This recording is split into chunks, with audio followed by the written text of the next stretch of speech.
I wanted to do an apprenticeship. I couldn't find any. I was unsuccessful. Yeah. I thought, you know what, let me just go to uni.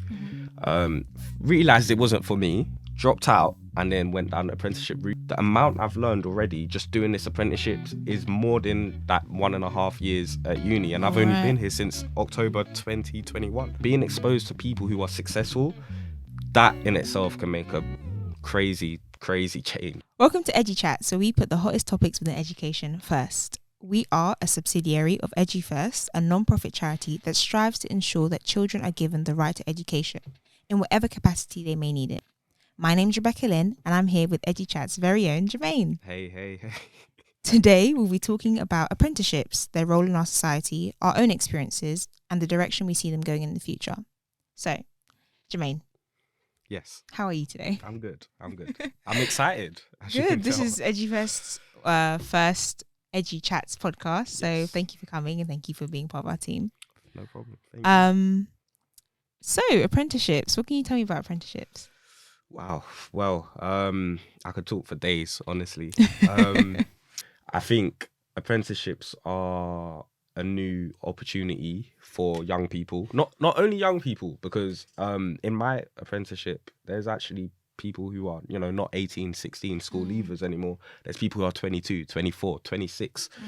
I'm sure even older. But I think it gives people a new opportunity, a different pathway almost, rather than, the traditional university or almost going straight into work, for example. It gives them a bit of both, so they can learn and get the experience you need from, on-the-job training or whatnot.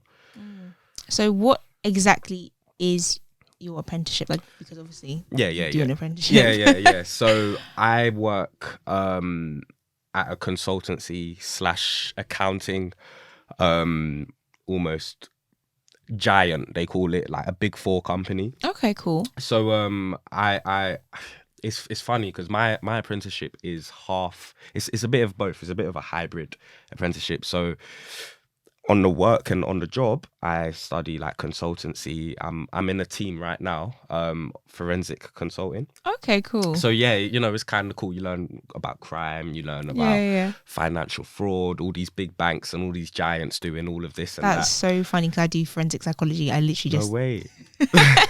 But no, continue. Yeah, so but the like almost exam side is more accounting. You learn the foundations to help you within the consultancy part of the job.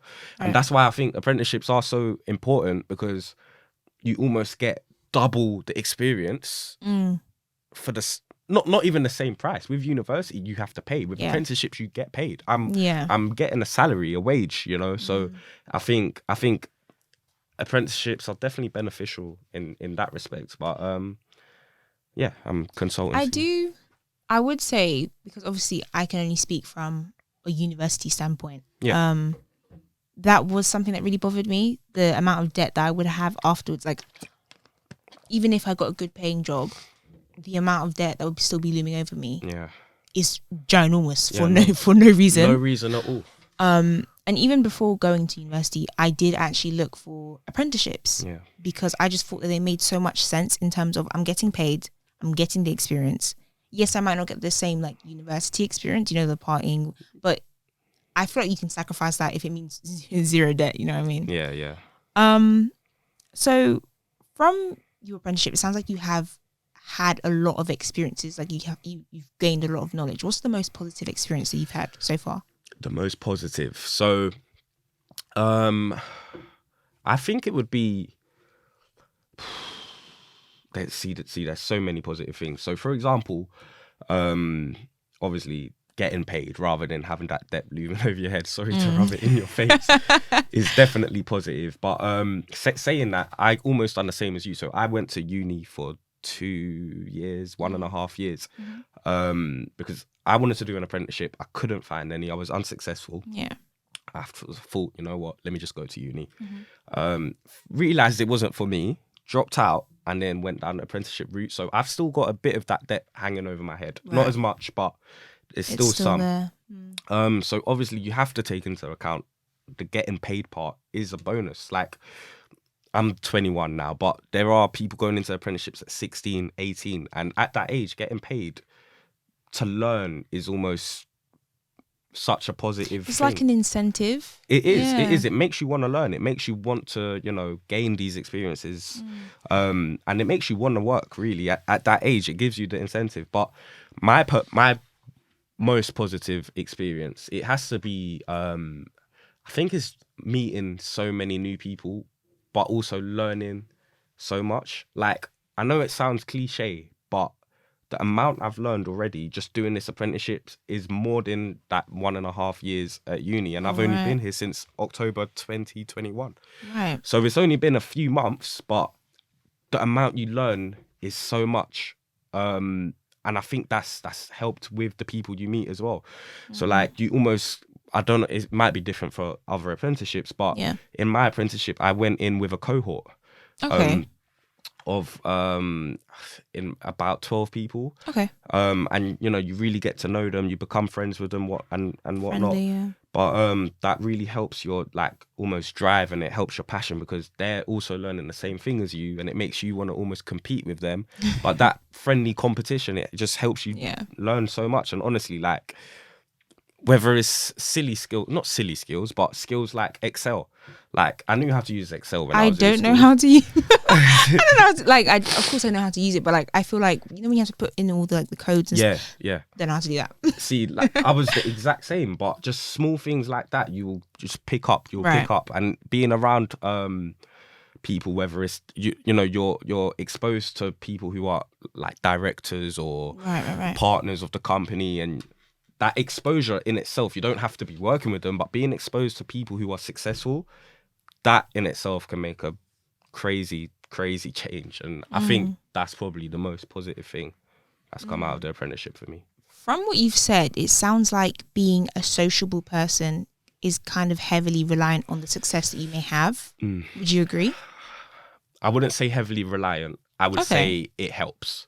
Okay. If you're not that sociable, if you're you might be introverted or anything, you can still definitely learn a lot.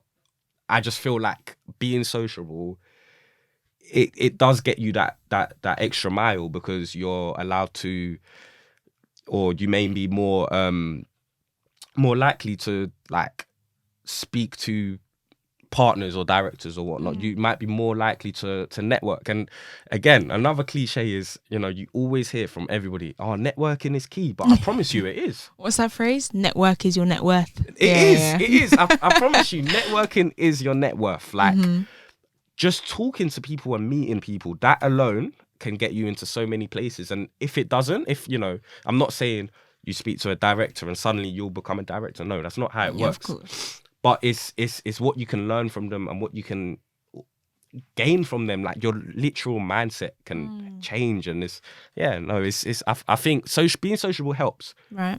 It's not a necessity. You don't have to be. You can still learn the same skills as someone who is sociable.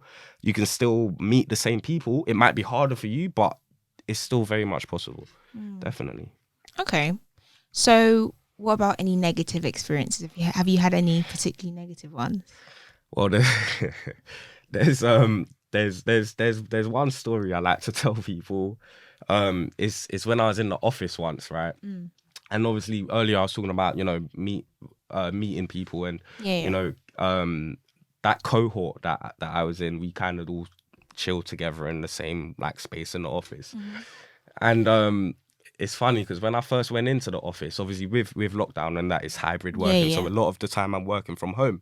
But when I went into the office at first, I thought it was like, first of all, it was overwhelming. It's like there's so many people and whatnot. Offices are quite daunting spaces. I don't think people talk about it enough. Like, you walk in, people, like, things are happening everywhere. Yeah. Someone's running to a printer. Someone's asking for something. You don't know where anything is. Exactly. It's a lot. Exactly. So, but I think that in itself, it helps you want to like work and whatnot. You see other people working, furiously typing or whatever on their computers. That makes you want to work. And at first, I'm telling you, I sat in that office. I got there 9:15. My train was late, but I got into the office and I just worked and worked and worked. Like, I didn't even look at my phone or whatnot. But then, you know, a few weeks later, you get comfortable. And it's funny because everybody just like, people will walk past and they'll sit down and have a chat with you. You might see your manager, they'll sit down and have a chat with you. And half your day is talking to people, honestly. Right. And you'll see that the work you do on your laptop becomes less and less a lot of the time. So this one time, it's one of those days when people are talking and talking and talking. And we're actually talking about the work, to be fair. Right. I'm discussing a problem I was having with the computer. It wasn't working, basically. But yeah, we were being a little loud, and there was this lady. She must have been a few tables away, and she was just giving us the worst looks ever. Wow. Like, if looks could kill, we'd be dead. I'm telling you, honestly. Like, this lady was just giving us evils, and I understand it's a working environment, but it's like this corner of the office we were in. It kind of seemed like the loud corner of the office. It wasn't just our group. There was a load of people, and everybody was kind of talking. Yeah. But she was just, like, she hated us, and she was not impressed. She wasn't impressed. So I feel like that was negative, because it was like, she's giving us these evil looks. Now I feel uncomfortable, even though I might be the problem. But I would have just preferred if she came to, oh, sorry, like, you're being too loud. I would have been totally cool. But apart from that, yeah, I can't think of any negative experience. Like, even that's not really a negative experience, because if you think about it, we were the ones. You guys was making the noise. We were the troublemakers. So yeah, technically, that's a negative experience for her. But honestly, I can't think of any other negative experiences. So you actually mentioned hybrid working due to COVID, and that's interesting because on the government website, there's actually a report that they've recently published about apprenticeships as a whole. So generally, apprenticeships, you have a lot of people signing up to apprenticeships, and like you said, it's not just 16 and 17 year olds, it's actually a plethora of different type of people. So in terms of 2018 2019 and 2019 2020, there was actually a drop in terms of people applying, especially from the BAME community, by like 6,000 people, which is really, I think that's quite interesting. Yeah. Do you find that in your office there's like a different, like you have a certain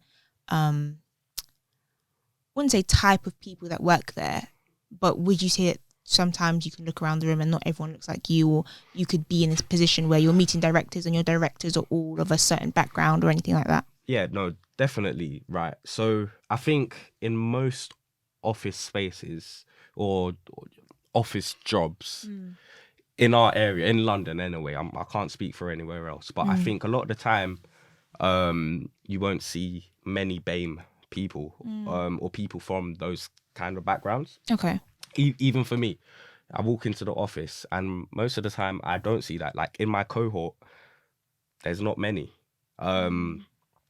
Director wise, it's funny because I met him at drinks. There's one director that I know and whatever, and we you know, we made friends over drinks, and that networking almost helped us become closer, and he helped me get onto a project that I'm currently working on now. Right. So I think there are people from those backgrounds. Do I think there's enough people from those backgrounds? No. I think definitely COVID and whatnot could have affected that, made people less likely to apply and whatnot. But I think I applied during COVID. So I think that's definitely something that I've always felt strongly about. I've always wanted, you know, to see more people who are from similar backgrounds to me, to see more BAME people getting the same opportunities as me, or just being in the same spaces as me. Like I feel like anybody would want that, to see people who are similar to them. But I think it's definitely something that could be worked on. Okay. Yeah. Okay, cool. With that being said, 719,000 people were participating in an apprenticeship between 2019 and 2020, with 322,500 of them actually starting during that time. I think I was one of them. And 146,900 apprenticeships achievement achieved. Oh yeah. When you hear those numbers, what does that make you think? At first, it seems like a lot of people. You know, 700,000. That is a lot of people. But if you compare that to maybe the amount of people living in London alone, I'm not sure what the exact statistics are. Last time I checked, I think 9 million? 9 million. 9 million people. It doesn't seem as much, and that's just London alone. You know, there's the rest of the UK. And like the numbers get smaller and smaller. Like that number kind of reminds you of like a stadium. How many people can you fit in a stadium? Yeah, exactly. Like I think at the Emirates they only have around 70,000, which is it's quite close to 140,000. So like obviously I think again apprenticeships are something that should be more widely accessible. Like I've been screaming this at everybody because like university is good. I think university is still good. The whole system is good, minus the loans debt. and the fees and the debt. Right. Everything else is good. You get the whole experience. The life lessons people learn in uni will carry them for the rest of life or whatever. But I think that apprenticeships should be focused on more because you gain you don't get the life lessons, but you can learn life lessons on YouTube. I feel like you do get the life lessons. You think? I really do, because you're coming, especially if you're someone who's maybe 16, 17, you're leaving high school, immediately leaving high school, and you're joining the workforce. That's true. You've never had any type of work experience apart from like that week during like year 11, you go and do nothing for a week. You know what I mean? So when you've now left school and you're going to work in an office, you're now going to get a salary. You're now going to have to be responsible to someone else and maybe be responsible for others depending on what you actually go and do, where your field of work is. That's a very daunting experience. I feel like 100%. Within like 2-3 weeks, the first month, it can be very daunting. I know that apprenticeships and internships are slightly different, but I did an internship and it was a 3-month internship, and during those 3 months I was exhausted. And 9 to 5, that's exhausting. So I think for a 16, 17-year-old having to do that for the first time, I feel like you get a lot of life lessons. You know what, you're right. You do. But I think even so, there's some things that you gain at uni, like if you sorry. If you sorry about that. I think there's some things at uni that you get that you just can't get maybe at an apprenticeship unless maybe you move out and live by yourself. Like going away at uni, obviously I didn't do that. I went to uni in London, but obviously some of our friends and whatnot. I feel like it's a humbling experience. First of all, humbling experience because you leave the comfort of your own home. Yeah, you leave your parents' warmth. Right, you leave your parents' money. Your parents' money. Those groceries are not cheap. They're not cheap unless you go Lidl or Aldi. But a lot of these places up north, they might not have. I don't know if they got the. Coventry has a Lidl. Oh, it's got Lidl. And an Aldi and an Asda, but the Lidl and Aldi are not. They're not close by, so I had to take a cab to and from. Nothing's close. No way. So it was a lot. Like it was a lot. Having to carry everything as well. Oh yeah. See, imagine you're getting a big shop like. Oh yeah, £80 worth of food. Yeah, once a month. But that's life lessons. Like that's obviously hopefully in the future you have a car and you can put it into the boot. But that's life lessons you'll get at university. However, you can learn those things. Like I didn't go away to university. Yeah. I know how to shop now. Do you know what I'm saying? I know how to wash my clothes sometimes. Right, yeah. Sometimes I press the wrong thing or whatnot. Turn the wrong way. Turn it to 60 when it should have been 40. Right. But that's lessons learned. But university is still very beneficial. But I just think apprenticeships, it offers you something different. It offers something new. That I feel like that hands-on experience is something that uni doesn't focus on, like unless you take that placement year. But I don't feel like even that is advertised properly, because you're given that opportunity.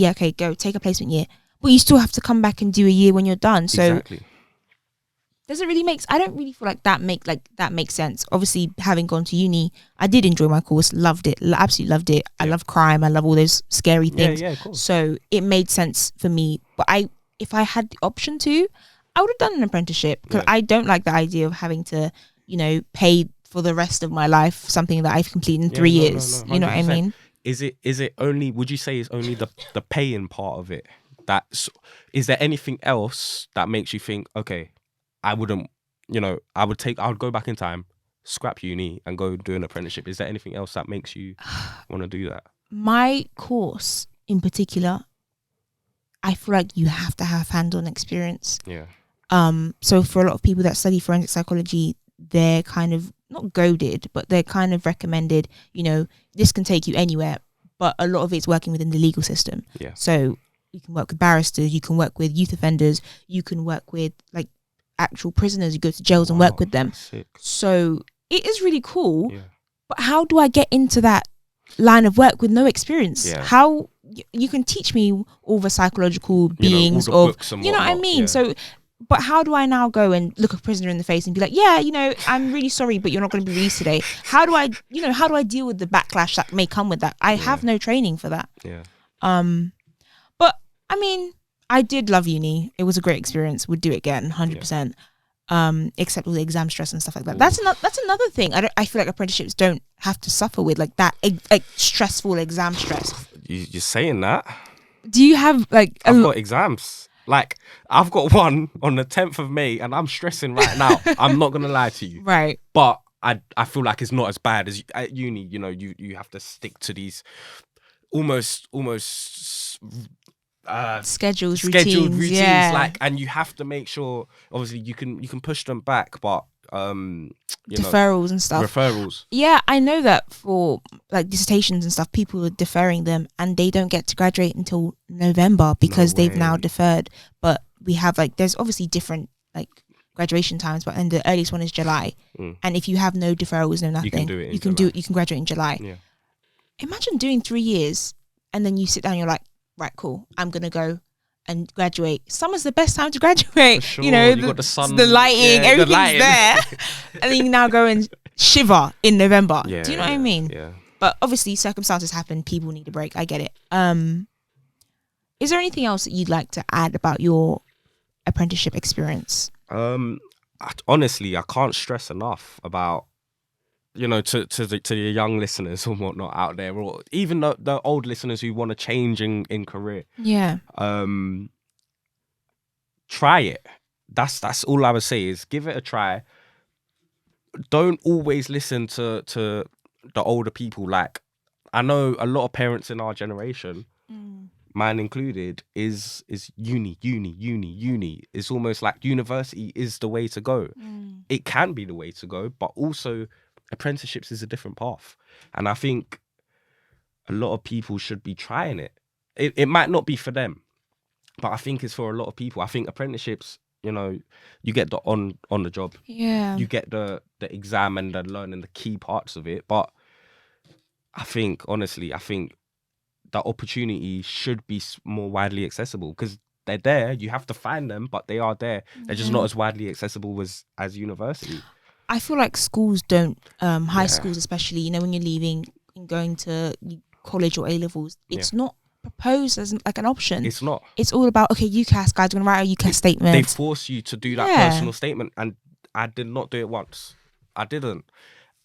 I always wanted to do an apprenticeship, and every time, they were like, oh, UCAS statement. I was like, yeah, next week. next week. Yeah, I'll hand it in next week. And I never did it. And I never had I didn't apply to any universities. Yeah. And then I didn't get any apprenticeships. So don't do that. Be well prepared, obviously. Be well prepared, do your UCAS statements, but also apply to apprenticeships. You might not be successful. Apply the next year. That's what I did. I applied 2 years later, and I got mine. So you don't have to do it at the time. That's something I would advise. At 18, 16, straight after school, you don't have to get into it. It's not a 18 rule or whatever, but that opportunity is there, and I think it should be more widely accessible. I think schools should definitely share, whether it's in assemblies or leaflets or whatever. I think they should share how important apprenticeships are, because I feel like for me, I didn't really get that. It was all about university and personal statements. No, I do understand that. What you just said, you did say that, it's not like an 18, 19. There are actually 3 different levels in which you can apply for apprenticeship. Wow. So like you have GCSE as soon as you leave. Like school leave. Yeah. Then you have A-level. Yeah. Then you have higher education, like degree apprenticeships. Oh, yeah. So I feel like that is something that if people had the knowledge on, then they'd be able to utilize it. That's what I'm saying. They can choose. You know, they could do their GCSEs, do their A levels, and then they could, you know, think, okay, I don't want to get a degree at university. I'd rather get a degree doing an apprenticeship, so at least I can get that experience and I could be ahead of my peers and not in debt as well. So yeah, I feel like just making apprenticeships widely accessible would just help everybody. So Jermaine, do you think that apprenticeships hold a certain stigma? You know what, I think they do. Obviously, with university being almost a traditional route of what people, you know, do after school, I think apprenticeships, people almost turn their nose up at it because for some of them you don't get a degree. There's for those who don't know, there's different level apprenticeships. So, you know, level 4, level 5, level 6, level 7, I think it goes up to. And I think level 7 is actually degree apprenticeships. But to get into degree apprenticeships, you need to have your A levels, and you need to get the grades required. And where they're so high, almost, it's quite difficult to get into those apprenticeships. So I feel like there's a certain stigma that people don't really know that there's different levels. A lot of people might think that apprenticeships are mainly maybe manual-based labor jobs, which first of all shouldn't be a stigma because manual-based labor jobs, they earn a lot of money. Like, I think I read something like a plumber earns more than a receptionist. Yeah. Like I've seen, obviously I don't know if they're true, but I've seen things on Google and whatnot of plumbers and electricians earning way over 100k a year, which is, you know, that's really good money. So that stigma in itself shouldn't even be there. But first of all, it's not true. Apprenticeships don't just get you those kind of jobs, manual labor jobs. Apprenticeships can give you, you know, jobs working in an office, receptionist jobs, HR jobs, consultancy jobs, which is what I'm doing, accountancy jobs. So I think you can do so much with apprenticeships. You can't do everything. I think it might be there's a few select things where university is genuinely the better. I think the sciences, medical, medicines, yeah. So I was looking into being a health, life sciences, all that type of social care, all that stuff. With psychology, I was looking, I couldn't find a single thing. Yeah. So I guess that's almost a downside of apprenticeships. So like, if you want to get into science or the medicines, you will struggle to find an apprenticeship. Like, I didn't really find any. So obviously opportunities within those sectors or whatnot, I feel like they should genuinely be like more rife or whatever. But I think for any other you know, subjects that you want to do, whether it's like the ones I was saying earlier, you know, like working in an office, you can do that. It doesn't have to just be labor jobs. Even if you want to do a labor job, it's great. You know, you've got a route into it where you don't really have to go to university. You can learn, get paid, and do that job. You can get that experience. So I think there definitely is still a stigma, and I think it often comes from older generations. I do agree. I think that there's some alongside that, I do think that there's kind of a disconnect in the way that people are taught about apprenticeships, in which instead of like saying that there's apprenticeship and there's uni, they kind of present uni above apprenticeships, and they say, you know, you can go to uni, but if that doesn't work out, or you have a certain type of job that you want to do, like you're saying, manual labor jobs, that's more the route that you should go, which I don't think that's a productive way of presenting it. 100%. And like, uni is good for what it does. It has its benefits. It has its negatives.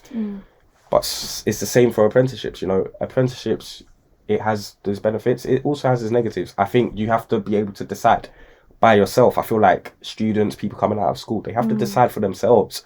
They can't let the opinions of their parents, which is pretty difficult sometimes to ignore or almost like discredit, but they need to think for themselves. And I think that thinking for yourself will allow you to, that's a skill in itself basically, and that will help you in your apprenticeships or in the route you choose, whether it's university or whatever. But yeah, I think the stigma should be gone personally, because you know, like apprenticeships are good. Like they're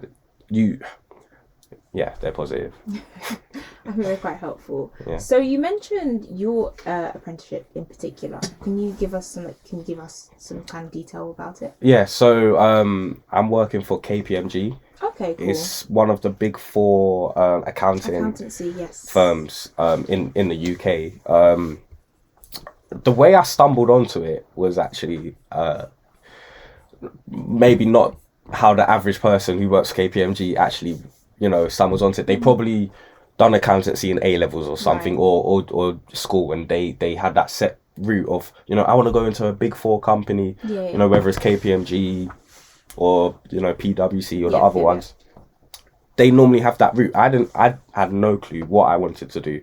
So in school, I didn't know, like I had no journey, no route, and it was stressing me out a lot because I was, you know, all my peers and that was thinking, oh, I want to get into this, I want to do science, and at uni I want to. Was that more of like a do you think it's like a personal thing, or do you think it's because school never kind of gave you the opportunity to be like, okay, so if you're into perhaps, let's say, art, there are so many avenues you can do, art history, fashion.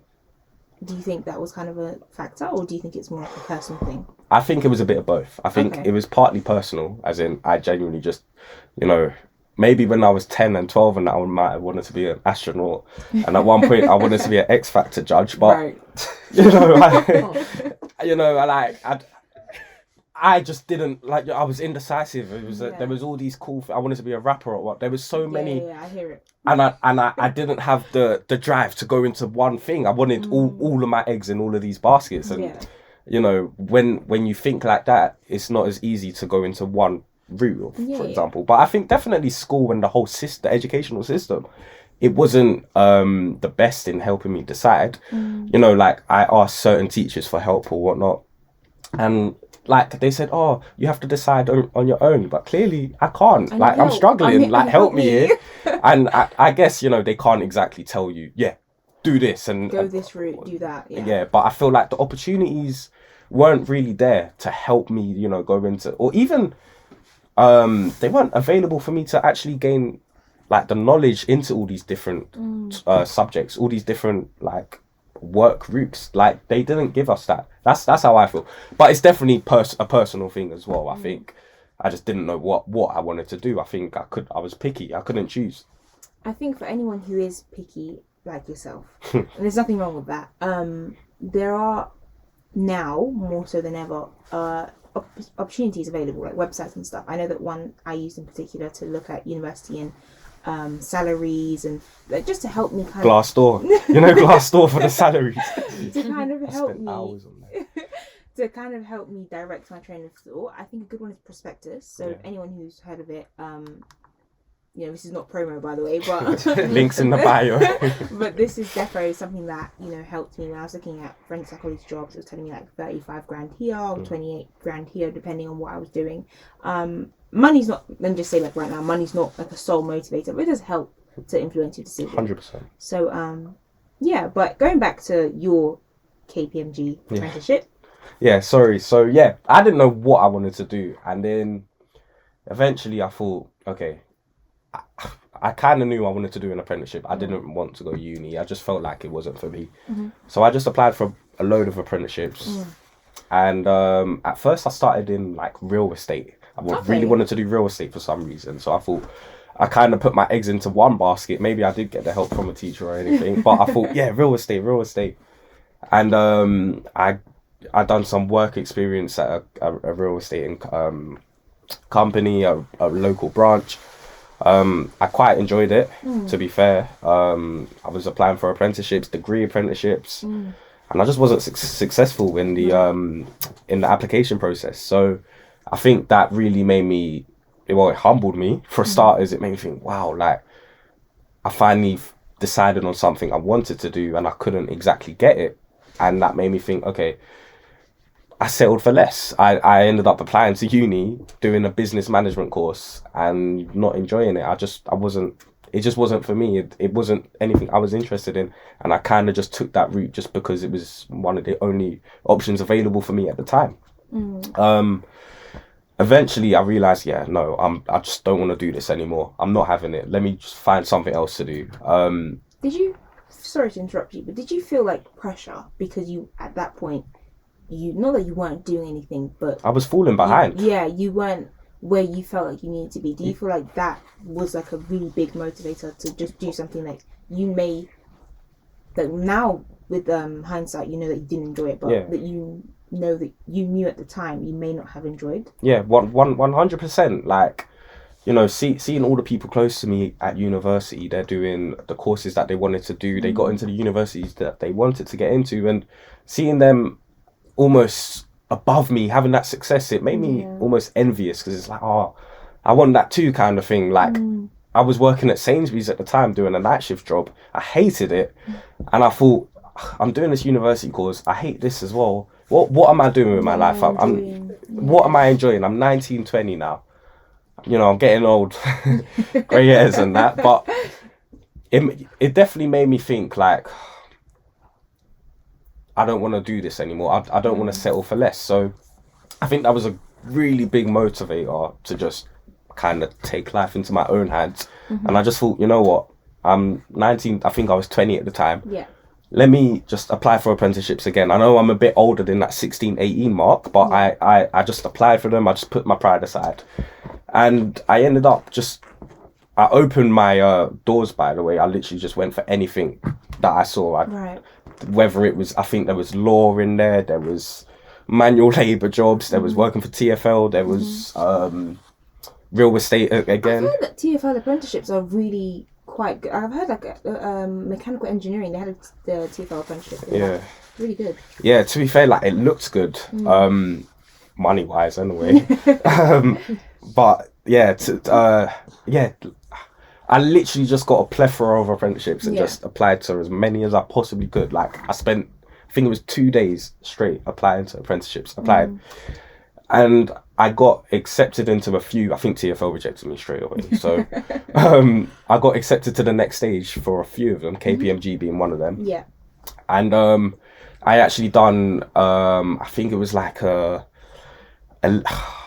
online internship, just a short thing. It was literally a month or something with KPMG the year before, I believe. So I knew about KPMG and I knew of their name. It wasn't my forte. I didn't do accounting or consulting. I never really knew that was a possible venture that I could get into.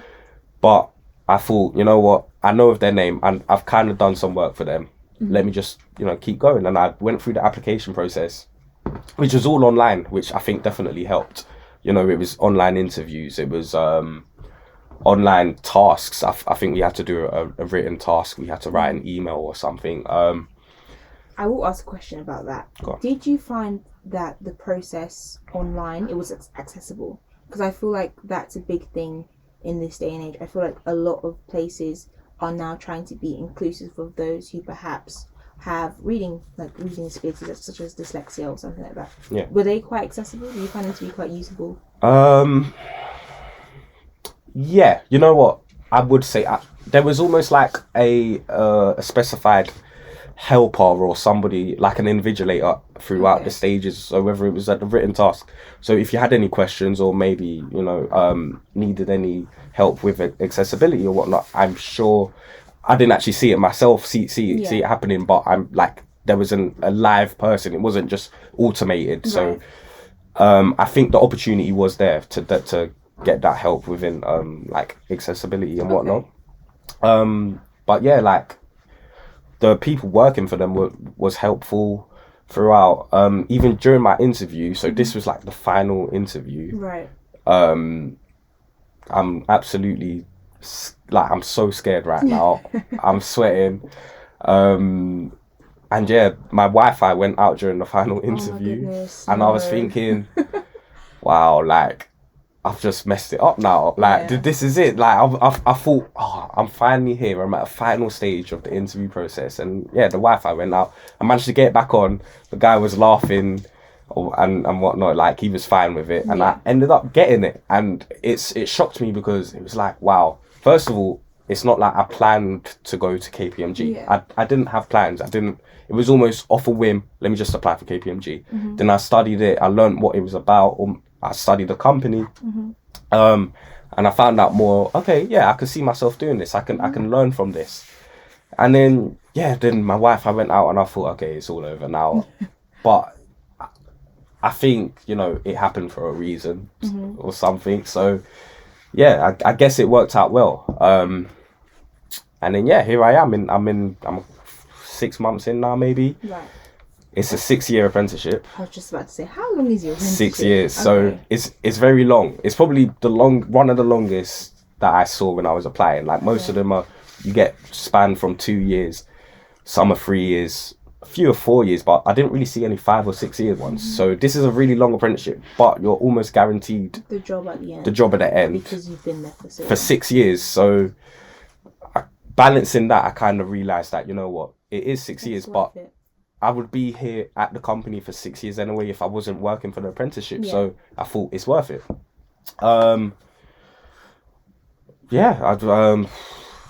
So far I'm enjoying it. I mean, I think I mentioned earlier, you meet so many people, so many new people, from all different backgrounds as well.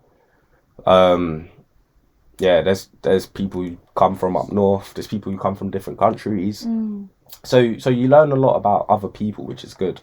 I feel like that's a big benefit. And it's something that I think COVID took that away from us, the almost meeting people and talking to people in person. So everything's a bit of a Zoom or a Teams meeting. Which doesn't have the same effect. Like, you can have your camera off and then, you just lay in your bed and whatnot. But it's not the same as actually being in the office and meeting with people.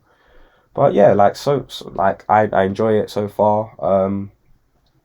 Just meetings, a lot of meetings. Could you go into detail about your actual role? Yeah, sure. So, I am basically, the apprenticeship itself is a rotational apprenticeship. So right now the placement I'm in is almost the forensic consultant. And right now we work with clients, so maybe large banks and or other big corporations, and we help them mostly prevent prevent crime, so fraud or any like briberies or anything that, anything dodgy really. So a lot of it is preventing. Some of it is finding and stopping as well. So right now I'm working with a client, which I can't name unfortunately, but we're creating a tool that almost prevents this clients from doing any fraud. So we can almost see it before it happens. So like a cybersecurity prediction tool, something along those lines. So it's really interesting. It's honestly it's been so cool to learn and actually see it from the inside, because you might see it on TV and whatnot or hear about it in the news, but to actually be working there and seeing it. And I'm just a grade E or something apprentice. I'm right at the bottom in the food chain, but they really put you in the deep end and they can really allow you to get your hands dirty and just learn as much as you possibly can. So I think it's definitely really interesting, and I can't stress enough, like, just go and apply for apprenticeships. Like, anybody who's listening, just go and do it. It's worth it. It seems as though apprenticeships are kind of almost like a surreal immersive experience. Like you're allowed to do so much and see so much and be so much. The freedom you get is crazy. Like I never expected it. Like coming out of A levels and going to a bit of uni, so I've kind of dabbled my hands in different things, but the freedom you get at an apprenticeship, it's almost like sometimes I forget I'm an apprentice. Sometimes I just think I work there. Full-fledged. Yeah, walk around the office like I work there, but no, like I'm an apprentice, but they give you freedom and they don't look at you like you're at the bottom of the food chain or like you're separate. Yeah, you're not separate. You're included, and I like that. I think that could be a stigma people might think of when they look at apprentices and apprenticeships. Yeah. They might think that, you're seen as this well, an apprentice, you're seen as somebody who's on the sidelines, somebody who's, you know, below everybody else, but it's not actually like that in reality. You're made to feel included. Yeah. Okay, so I would just like to say thank you for joining us today and telling us all about your experience. It sounds like you've been having a lot of fun. Thank you. And EduChats wishes you all the best. A long 6 years to go, but I'm sure you'll be just fine. To our listeners, we hope we've influenced you to take a closer look at apprenticeships as a whole and just be open-minded. So we'll see you next time. Bye.